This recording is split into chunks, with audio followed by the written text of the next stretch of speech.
Chavara KMML വേണ്ടി കരിമണൽ ഖനനം നടത്താനായി TVK കൺസ്ട്രക്ഷൻ നൽകിയ കരാറിൽ ക്രമക്കേട് കണ്ടെത്തിയതിനെ തുടർന്ന് ഹൈക്കോടതി കരാർ റദ്ദ് ചെയ്തിരുന്നു.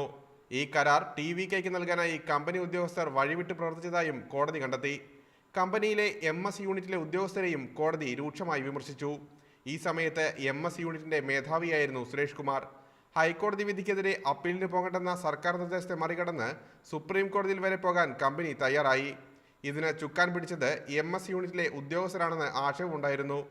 വഴിവിട്ട് TVKയ്ക്കു കരാർ നൽകിയതിലൂടെ കോടികളുടെ നഷ്ടമാണ് കമ്പനിക്ക് സംഭവിച്ചത്. ഇതിന് ഉത്തരവാദിയായ സുരേഷ് കുമാറിനെതിരെ നടപടിയെടുക്കാൻ പോലും കമ്പനി തയ്യാറായില്ല.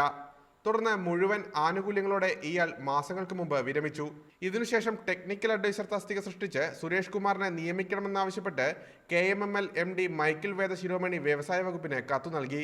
MDയുടെ കത്തിന്റെ അടിസ്ഥാനത്തിൽ സുരേഷ് കുമാറിന് കരാർ അടിസ്ഥാനത്തിൽ നിയമനം നൽകാൻ വ്യവസായ വകുപ്പ് പ്രിൻസിപ്പൽ സെക്രട്ടറി ഉത്തരവിട്ടു. 85,000 രൂപയാണ് ശമ്പളമായി നിശ്ചയിച്ചിരിക്കുന്നത്.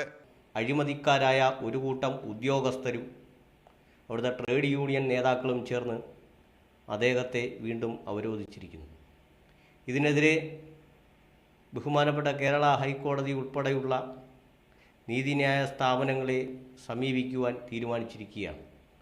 മാത്രമല്ല, ഈ വിഷയം ചൂണ്ടിക്കാണിച്ച് ബഹുമാനപ്പെട്ട വ്യവസായ വകുപ്പ് മന്ത്രിക്കും വ്യവസായ വകുപ്പ് സെക്രട്ടറി അടക്കമുള്ള കേരള ഗവൺമെൻറ്റിൻ്റെ അധികാര സ്ഥാനങ്ങളിലേക്ക് പരാതിയും അയച്ചിട്ടുണ്ട്. കമ്പനിയിലെ വിവിധ തസ്തികകളിൽ അപേക്ഷ നൽകി ഉദ്യോഗാർത്ഥികൾ കാത്തിരിക്കുമ്പോഴാണ് കമ്പനി നിയമവിരുദ്ധമായി ഈ നിയമനം നടത്തിയിരിക്കുന്നത്. PL കിരൺ, മീഡിയ 1, കൊല്ലം.